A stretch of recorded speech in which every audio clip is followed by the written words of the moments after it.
नमस्कार दोस्तों, मैं राकेश वर्मा आप सभी का स्वागत करता हूं आपके अपने परिवार एसएन गुरुकुल पर। साथियों, एक तरफ शिक्षक बनने का सपना देख रहे हैं। शिक्षक जो नहीं बन पाए, उनके घरों में मातम जैसा स्थिति छाया हुआ है, क्योंकि वर्षों इंतजार के उपरांत भी वे शिक्षक नहीं बन पाए।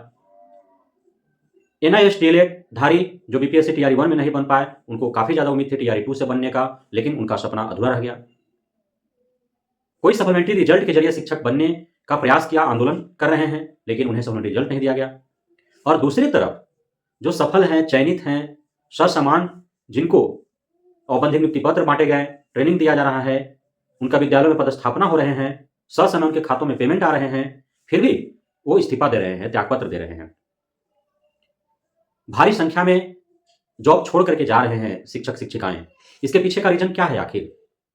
क्यों वो जा रहे हैं शिक्षक का पद छोड़ करके बिहार से इतने भारी तादाद में और इतने ऐतिहासिक तरीके से जो है बेहद ही जल्दी सारे प्रक्रियाओं को पूर्ण करते हुए और उनको योगदान दिया गया, सब चीज़ सही चल रहे हैं, तो फिर क्या वजह हो गई कि वो छोड़ करके जा रहे हैं? कौन से कारण हैं? दूसरी तरफ जो है आप देख पा रहे हैं किस प्रकार से डेली 2, 4, 10, 12 जो है शिक्षक फर्जी पकड़े जा रहे हैं। डेली कार्रवाइयाँ हो रही हैं शिक्षकों पर, उन्हें नियुक्ति उनका निरस्त किया जा रहा है। विभागीय कार्रवाई के तहत जो है उन पे कार्रवाइयाँ हो रही है, तो वो जॉब छोड़ रहे हैं और इस प्रकार से रिक्तियाँ जो है वो उत्पन्न हो रही हैं, जिससे पुनः जो है नए लोगों को उस पर अवसर दिया जाएगा नई भर्तियों के जरिए, न कि उसी भर्ती में सम्मिलित अभ्यर्थियों को सप्लीमेंट्री रिजल्ट के जरिए। तो यह जो दुनिया गोल है वाला जो खेल खेला जा रहा है शिक्षा विभाग और बिहार सरकार के द्वारा, इससे सिर्फ और सिर्फ बिहार के वासियों का, बिहार के शिक्षक अभ्यर्थियों का ही किसी न किसी प्रकार से प्रत्यक्ष अप्रत्यक्ष रूप से नुकसान हो रहे हैं। अब इसका पीछे का मुख्य रीजन क्या है, क्या कारण है जो हट रहे हैं? सबसे महत्वपूर्ण जो रीजन है वह है डोमिसाइल नीति का हटाया जाना। डोमिसाइल नीति लागू होती तो सिर्फ बिहार के ही शिक्षक अभ्यर्थी शिक्षक बनते और वो शिक्षक के रूप में वो कार्य करते। दूसरे राज्य के जो शिक्षक अभ्यर्थी जो शिक्षक बन करके यहाँ बिहार में पदस्थापित हो रहे हैं, चूंकि चुनावी माहौल है, लोकसभा चुनाव के साथ साथ कई अन्य राज्यों में विधानसभा के चुनाव भी 2024 से 25 में होने हैं और चुनावी बाजार में रिक्तियां बढ़ रही है। तो यदि उनके राज्य में वैकेंसी निकल रही है, भर्तियां दी जा रही हैं, तो उस भर्तियों हेतु तैयारी करने हेतु या फिर वहां जब उनका जॉब हो जा रहा है तो छोड़ करके चले जा रहे हैं। 15 दिन, 20 दिन, 1 महीना, 1.5 महीना, 2 महीना में ही बहुत सारे शिक्षक शिक्षिकाएं जो है वो या तो बिना बताए चले गए या फिर त्यागपत्र इस्तीफा देके चले गए। एक बहुत बड़ा कारण है। दूसरा सबसे बड़ा कारण है कि छात्र छात्राओं के समान शिक्षक शिक्षिकाओं का छुट्टी न होना, जिसके वजह से उन्हें ऐसा प्रतीत हो रहा है कि वे एक बंधन में बंध चुके हैं। अब उनका जीवन जो स्वतंत्र था उसे वो स्वतंत्रतापूर्वक नहीं जी पाएंगे, वो अपने घर परिवार हित दोस्त यार के साथ अपना जीवन नहीं व्यतीत कर पाएंगे। तो उन्हें लग रहा है कि स्वतंत्रता छीनी जा रही है उनका, इस वजह से वो चले जा रहे हैं।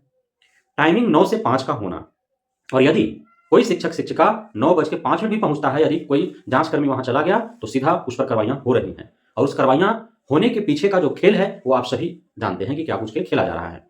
5 बजे से थोड़ा पूर्व भी यदि कोई विद्यालय बंद कर दे रहे हैं या कोई शिक्षक शिक्षिकाएं विद्यालय से जा रहे हैं किसी भी कारण से, क्योंकि व्यक्तिगत कारण होते हैं जिसकी वजह से कभी कभार लेट हो जाते हैं, कभी कभार पहले निकलना पड़ता है, लेकिन दुर्भाग्य किसी किसी शिक्षक शिक्षिका का होता है कि जिस दिन वो 6 दिन में 5 दिन यदि ससमय जाते हैं, एक उसी दिन वो लेट हो जाता है या वो पहले निकल जाते हैं और उस दिन जांचकर्मी पहुंच जाता है और वही पकड़े जाते हैं जो पिछले 5 दिन जो है ससमय वो विद्यालय आए थे, वो गए थे। तो ये भी एक कारण है।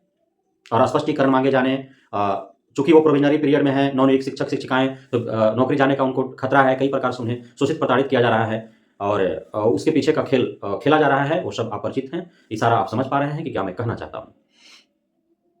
दूसरा, इसके इतर भी बहुत सारे ऐसे कारण हैं, जैसे शिक्षा देना मुख्य कार्य है शिक्षक शिक्षिकाओं का, लेकिन उससे इतर कार्य लिए जा रहे हैं उनसे। जैसे अभी 12वीं का परीक्षा चल रहा है, वहां भेज दिया गया और वह भी आपको जानकर हैरानी होगी कि first shift, second shift, 2-2 shift चल रहे हैं। बहुत कम, मतलब आप सोच भी नहीं सकते कि कितना कम दिया जाता होगा पैसा उनको परीक्षा में ड्यूटी करने के लिए। तो पैसे के वजह से, पैसे के लालच में तो कोई जा नहीं रहा है, क्योंकि पैसा दिया ही नहीं जा रहा है, नाम मात्र के नहीं समझिए कि पैसा दिया जा रहा है। अब जा क्यों रहे हैं? तो सिर्फ खौफ से, डर से, जानकारी के अभाव में। साथ ही 1 फरवरी से परीक्षा होती है, 31 जनवरी को सभी शिक्षक शिक्षिकाओं को यह सूचित किया जाता है कि किन्हें किन्हें जो है परीक्षा में कक्षाधीक्षक या निगरानीकर्ता बन करके उनको जाना है, और उनके पास समय नहीं हो पाता है कि वो नहीं जा पाएंगे, इसमें अपना जो है समय नहीं देना चाहते हैं, वो नहीं जो है केंद्राधीक्षक, कक्षाधीक्षक या निगरानीकर्ता के रूप में वो कार्य करना चाहते हैं, डीओ को नोटिस दे सके, पत्र लिख सके, उनके पास समय ही नहीं, मजबूरन उनको जाना पड़ता है, चाहे जैसे हो, जिस हालात में उनको जाना पड़ता है। और कोई बहुत बड़ी चीज नहीं है कि उनको जाना पड़ रहा है, विद्यालय में पढ़ाना होता है, उसकी जगह पर वो जा रहे हैं वहाँ जो है कक्षाधीक्षक निगरानीकर्ता के रूप में जा रहे हैं। लेकिन उनके साथ समस्या क्या हो रही है? समस्या यह है कि आप सभी को पता है कि 10वीं 12वीं का एग्जाम जो बिहार में होते हैं या फिर और भी राज्य में होते हैं, तो क्या स्थिति होता है? बच्चों को छोड़िए, जो अभिभावक होते हैं उन्हें देखते हैं कि खिड़की से लटक करके कैसे चोरी कराने के लिए जो है वो तत्पर रहते हैं, उतारू रहते हैं। सबको लालसा रहता है कि उनका बच्चा जो है किसी प्रकार चीट पुर्जा के माध्यम से चोरी लबाड़ी करके वो अच्छा अंक ले आए। अब इसमें जो है नवनियुक्त जो शिक्षकगण जो गए हैं, अब अभी तो फर्स्ट उनका जो है ड्यूटी मिला है, अभी समझिए तो वो ट्रेनिंग में है, सीख रहे हैं।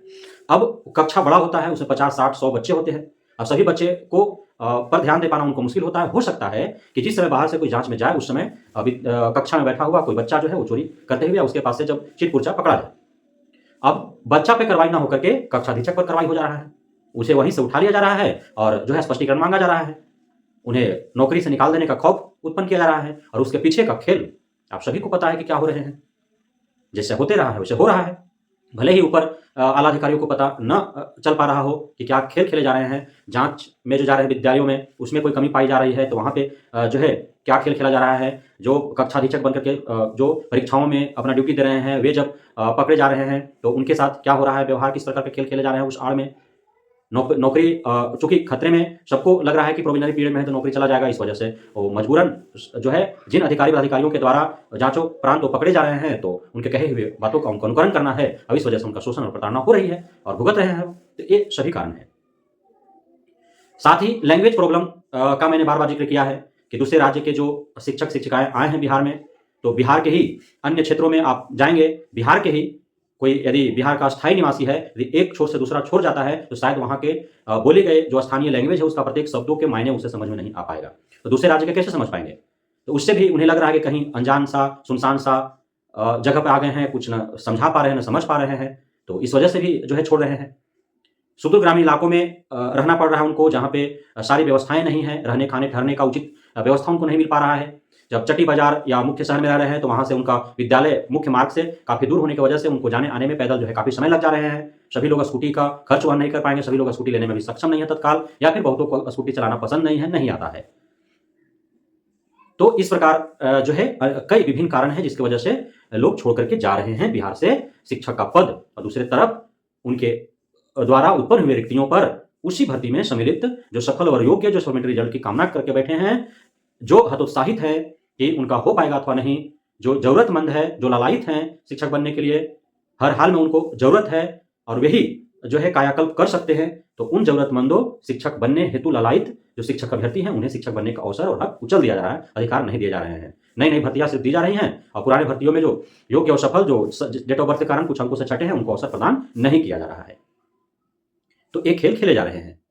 तो अब सरकार को आखिर क्या करना होगा, कैसे रोक लगेगी कि भागे नहीं, त्याग पत्र नहीं दे। जांच में जो पकड़े जा रहे हैं वो फर्जी हैं, उनको तो हर हाल में निकालना ही है, उनको तो रखा नहीं जा सकता है। लेकिन जिन पर जो है कार्रवाइयां हो रही हैं, विभागीय कार्रवाइयां हो रही हैं, विद्यालय आने और जाने में जो है जो समय का पालन नहीं कर पा रहे हैं किसी कारणवश, उन पे जो कार्रवाइयां हो रही हैं, जो शिक्षकेतर जो कार्य है, शिक्षा से हट करके जो कार्य है उसमें जो है उनकी इच्छा के विरुद्ध उस कार्य में संलग्न कराया जा रहा है और उसमें किसी प्रकार कोई गड़बड़ी लापरवाही होती है तो उस हेतु उन्हें कठोर दंडित किया जा रहा है। और उस दमनात्मक कार्रवाई के आड़ में जो खेल खेले जा रहे हैं, तो इस सब पर आखिर रोक कैसे लगेगा? इन सारी बिंदुओं पर गंभीरता से विचार करने की आवश्यकता है और सरकार और शिक्षा विभाग को चाहिए कि डोमिसाइल नीति लागू कर दे। डोमिसाइल नीति लागू करने से दो फायदे हैं। पहला कि बिहार राज्य के जो बेरोजगार शिक्षक अभ्यर्थी हैं उन्हें जो है रोजगार मिल पाएगा, क्योंकि बिहार में और सरकारी नौकरी के अलावे कोई और रोजगार के अवसर नहीं है सही मायने में देखा जाए तो। दूसरा कि जो भाग रहे हैं, चूंकि वो भागेंगे ही, क्यों नहीं भागेंगे, क्योंकि फाउंडेशन तो है नहीं। क्या बिहार में शिक्षक बन गए तो आपको 2 वर्ष के तक रहना ही होगा? यदि ऐसा फाउंडेशन विज्ञापन के समय जारी कर दिया जाए तो आएंगे ही नहीं। जो 2-4-6 महीना में जाने का जिनका प्लानिंग होगा वो आएंगे ही नहीं, क्योंकि 2 साल का फाउंडेशन हो जाएगा। तो ये फाउंडेशन कर देना ही उचित है ताकि वैसे लोग शामिल नहीं, आवेदन ही ना करें, और आवेदन करें आए तो सरकार का जो उनके भर्ती प्रक्रिया और ट्रेनिंग पर जो हजारों करोड़ रुपए खर्चे हो रहे हैं वो सही साबित हो। कम से कम 2 वर्ष तो शिक्षा के क्षेत्र में बिहार को समय दे पाए, सेवा दे पाए, उनका लाभ मिल सके। फाउंडेशन नहीं है तो जाएंगे ही, चूंकि वो शिक्षक बने हैं, विकल्प के रूप में बिहार में आकर के वो शिक्षक का पद जो है को देख रहे हैं। उनका मुख्य ध्येय क्या है, उद्देश्य क्या है? अपने राज्य में कोई जॉब प्राप्त करना, चाहे शिक्षक के रूप में अन्य किसी कर्मी के रूप में। यदि जॉब प्राप्त कर लेते हैं तो बिहार का शिक्षक का पद छोड़ करके वहां ज्वाइन कर लेंगे, तो यहाँ का पद रिक्त हो ही का।